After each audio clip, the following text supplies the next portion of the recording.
전 비상대책위원장이 새누리당의 18대 대선 후보로 확정됐습니다. 지난달 서울의 아파트값 하락폭이 2010년 7월 이후 최대인 것으로 나타났습니다. 새누리당은 양도소득세 중과세 폐지, 취득세 인하 등을 주요 내용으로 하는 종합부동산 활성화 대책을 추진하기로 했습니다. 다섯 번째로 추진된 쌍용건설 매각이 이번에도 무산될 전망입니다. 시청자 여러분 안녕하십니까? 생경제 현장의 최현정입니다. 코스피 지수가 보합권을 맴돌다가 오늘 약보합권에서 거래를 마쳤는데요. 시장에 대한 분석과 대응 전략까지 신한금융투자 명품 PB 강남센터의 남경표 대리 연결해 들어봅니다. 안녕하세요. 네, 안녕하세요. 예, 먼저 오늘 시장부터 정리해 주십시오.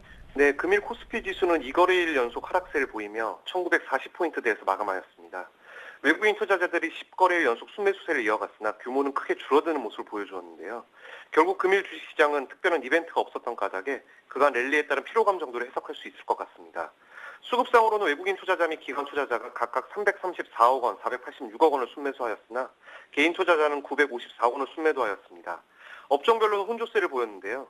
음식료품이 1.29% 상승 마감한 가운데 철강, 금속, 유통, 전기, 가스, 운수, 창고, 금융, 보험업종 등이 소폭 상승 마감하였습니다. 이에 반해 의료정밀, 섬유의복, 종이목재, 화학, 의약품 업종 등 약세를 보였는데요. 시총 상위 종목들은 대체로 상승 종목이 우세한 모습을 보여주었습니다. 현대중공업과 NHN이 각각 2.21%, 2.14% 상승 마감하였고요. 포스코, 기아차, 한국전력, KB금융 등도 1%대 상승 마감하였습니다. 그러나 현대차, LG화학, SK이노베이션 등은 1% 넘게 하락 마감하였으며 삼성전자는 0.93% 하락한 128만 3천 원의 거래를 마쳤습니다. 이에 반해 코스닥 지수는 7거래일 연속 상승하며 490포인트 선을 회복하였습니다. 수급상으로는 개인 투자자만 124억 원 순매도하였을 뿐 외국인 및 기관 투자자는 각각 67억 원, 103억 원 순매수하며 지수 상승을 이끌었는데요. 업종별 흐름 역시 상승 업종이 우세한 모습을 보여주었습니다. 오락문화, 종이목재, 정보기기, 디지털 콘텐츠 등이 1에서 2%대 상승 마감하였으며 통신, 방송, 유통, 소프트웨어, 컴퓨터 서비스, 반도체, IT, 부품 등도 강보한 마감하였습니다. 다만 섬유의복 업종이 1.05% 하락하며 상대적으로 낙폭이 컸고요. 인터넷, 통신장 및 화학 업종 등은 약보한 마감하였습니다. 시총 상위 종목들은 혼조세를 보여주었는데요.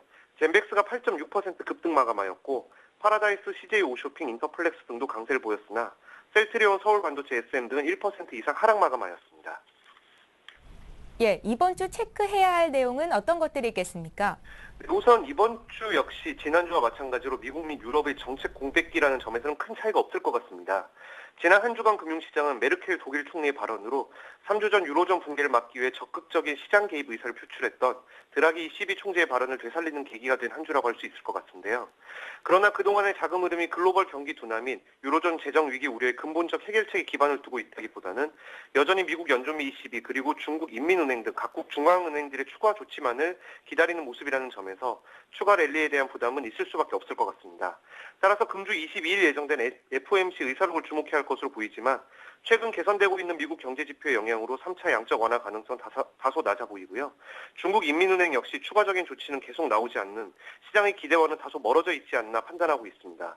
결국 주식시장의 추세는 그 이후로 예정된 9월 6일 ECB 통화정책회의, 9월 12일에서 13일 예정된 FOMC 회의, 9월 12일 예정된 독일 헌재 ESM 위원 판결 결과 이유가 될 것으로 예상하고 있습니다. 예, 끝으로 이번 주 대응 전략 짜주십시오. 지난주와 마찬가지로 전형적인 순환매 장세이기 때문에 상승장 속에서 단기간 내 많이 올라온 업종들, 특히 일부 대형주들은 일정 부분 차익 실현이 필요해 보이고요. 키 맞추기 차원에서 업종과 순환매 대응 역시 필요해 보입니다. 그러나 프로그램 매수 지속은 국내 시장 매수 조건에 변함없다는 시그널로 인식되고 있기 때문에 상승 기조는 한동안 유지되지 않을까 전망하고 있습니다. 따라서 증시 체력 비축 주간이라는 관점에서 전체적인 주식 비중 유지는 유효해 보이나 매수 템포의 조절은 필요해 보입니다. 예, 신한금융투자 명품 PB 강남센터 남경표 대리였습니다. 고맙습니다. 네.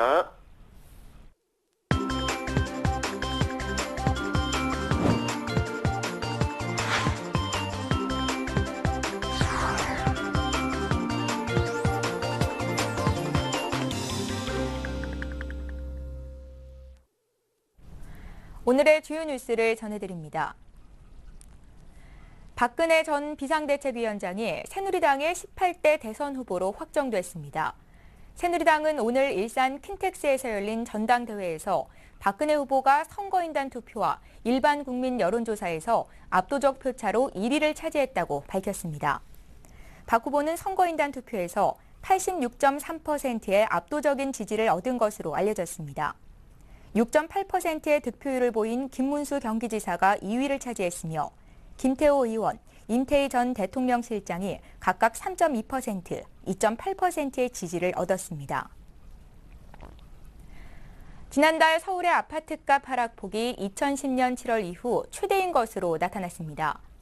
부동산 114에 따르면 7월 아파트 매매 가격은 전월보다 서울 0.42%, 신도시 0.18%, 수도권이 0.09% 각각 떨어졌습니다. 특히 고덕주공 등 시공사 선정이 무산되거나 소송의 발목이 잡혀 재건축 사업이 지연된 대규모 아파트 단지들이 하락세를 주도했습니다.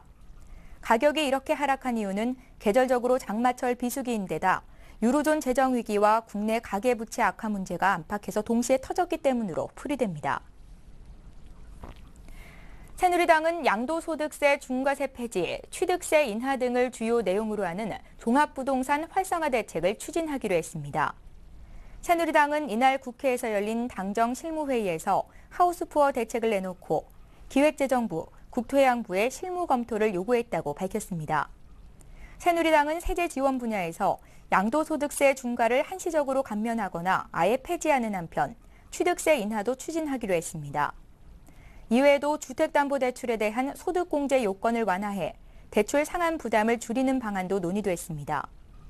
새누리당 당 정책위 부의장 여상규 의원은 정부의 최종 의견을 수렴해 당 지도부에 보고한 뒤 세부 대책별로 법 개정안을 발의하겠다고 말했습니다.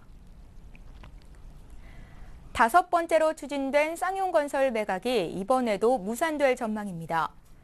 공적자금관리위원회는 매각소위원회를 열어 자산관리공사와 쌍용건설 지분 매매 계약을 심의하고 이랜드와의 매매 계약을 유보할 것으로 알려졌습니다. 자산관리공사는 우선 협상 대상자로 선정된 이랜드와 쌍용건설의 부동산 프로젝트 파이낸싱 우발 채무에 대한 보증 문제를 두고 의견차를 좁히지 못했습니다. 캔코는 쌍용건설을 팔려고 그동안 5차례 시도했으나 모두 실패로 돌아갈 공산이 커졌으며 쌍용건설 매각을 통한 공적자금 회수는 당분간 불가능할 것으로 보입니다. 한국 기업이 외국 기업으로부터 특허 침해 소송을 당하는 사례가 급증한 것으로 나타났습니다.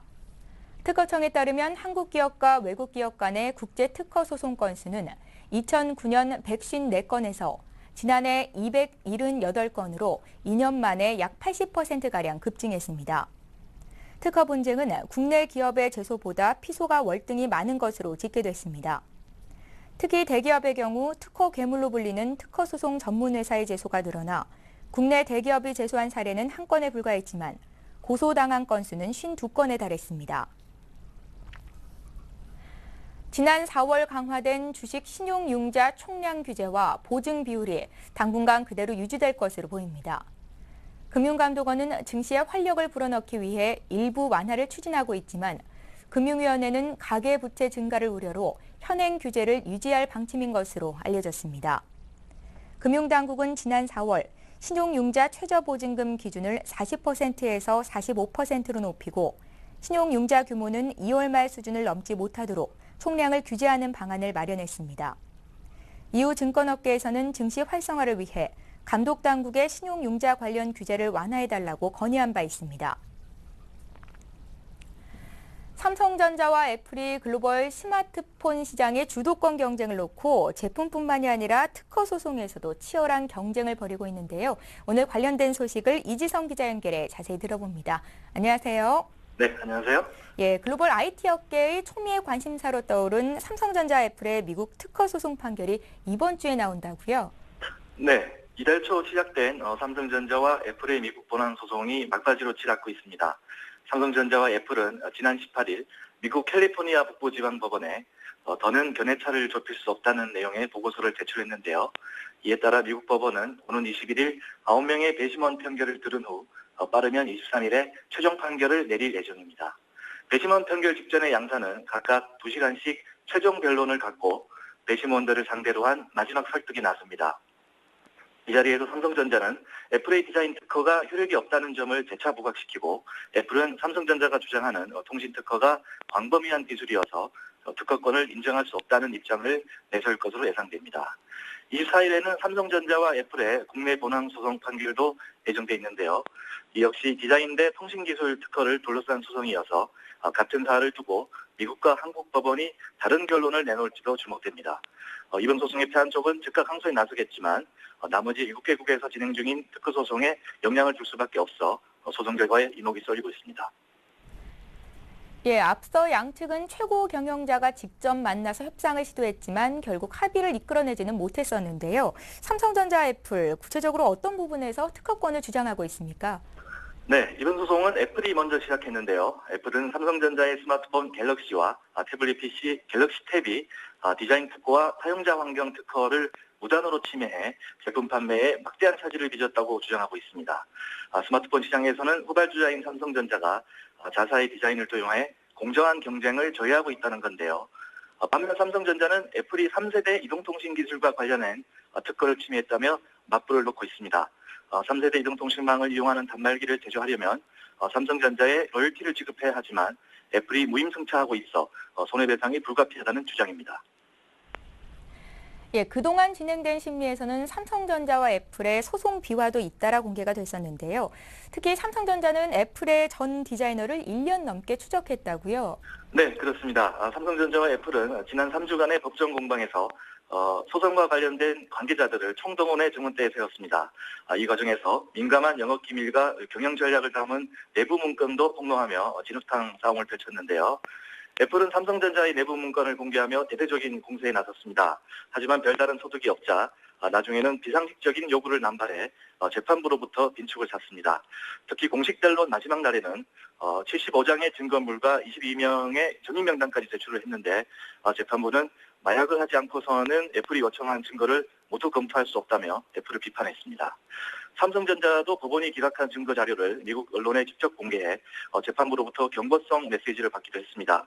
삼성전자가 공개한 자료에는 애플에서 10년 동안 디자이너로 근무했던 니시보리 신의 증언도 담겨 있는데요. 삼성전자는 니시보리 신을 만나기 위해 1년 넘게 추적했다는 사실도 드러났습니다. 양사의 특허 공방이 일진일퇴를 거듭하면서 애플의 행태를 비난하는 목소리도 높아지고 있습니다. 영국 경제지 이코노미스트는 지난 13일 칼럼을 통해 애플이 특허 공세에 나선 것은 아이폰의 경쟁력이 다른 업체에 뒤처지기 시작했기 때문이라고 비판했고, 앞서 현지 IT 매체인 매셔블도 애플의 소송전으로 모바일 업계의 혁신이 저하되고 있다며 쓴소리를 내놓기도 했습니다. 예, 그렇다면 일단 최대의 관심사는 미국의 법원이 어느 쪽에 유리한 판결을 내릴지일 텐데요. 전문가들 사이에서도 예측이 엇갈리고 있다고요. 누가 최종 승자가 될 것으로 전망이 되고 있습니까? 네, 이번 소송에서 양사가 주장하는 피해 규모는 천문학적인 수준입니다.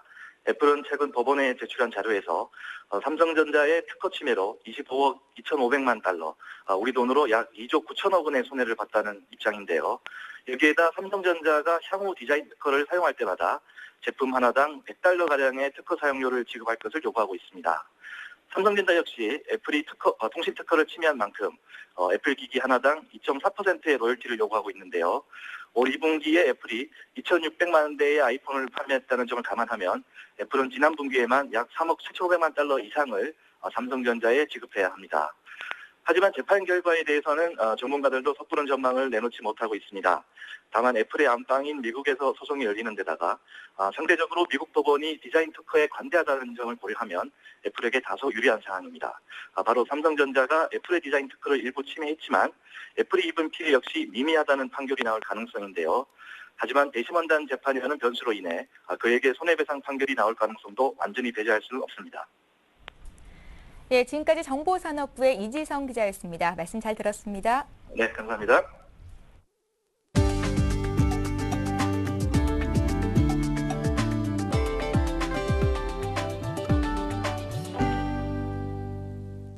페라리 모델 중 가장 빠른 차인 F12 베를리네타가 국내 첫 선을 보였습니다.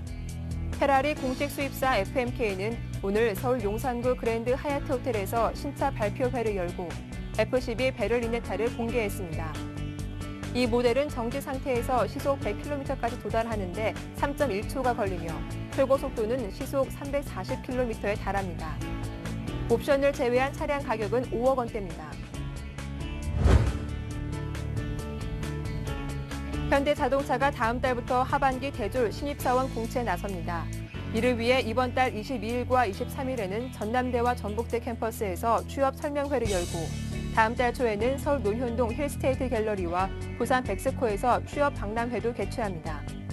선발 분야는 전략 지원, 개발, 플랜트 등 3개 부문이며 지원 가능 대상자는 4년제 정규대학 내년 2월 졸업 예정자나 기졸업자입니다. 지원서는 다음 달 4일부터 14일까지 홈페이지를 통해 받습니다. 관세청은 병행 수입 물품에 통관 표지를 붙이는 병행 수입 물품 통관 인증제를 오늘부터 본격 시행한다고 밝혔습니다.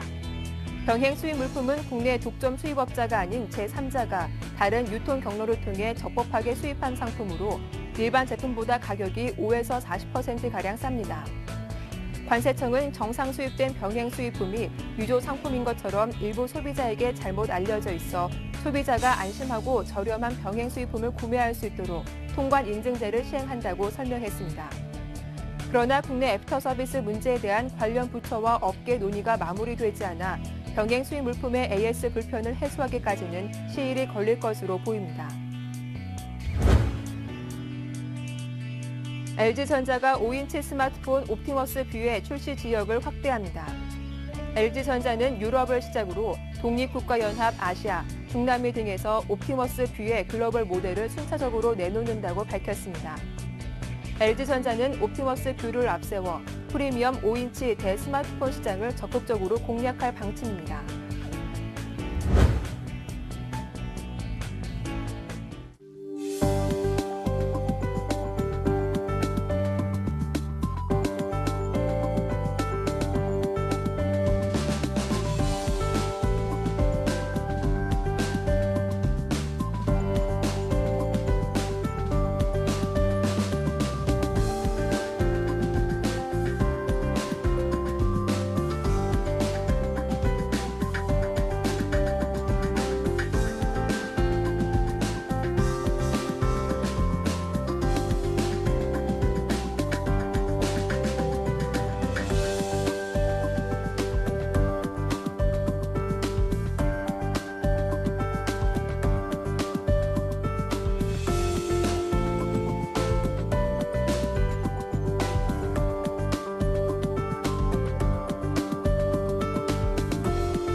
오늘 센 경제 현장은 여기까지입니다. 저희는 내일 이 시간에 다시 찾아뵙겠습니다. 시청해주신 여러분 고맙습니다.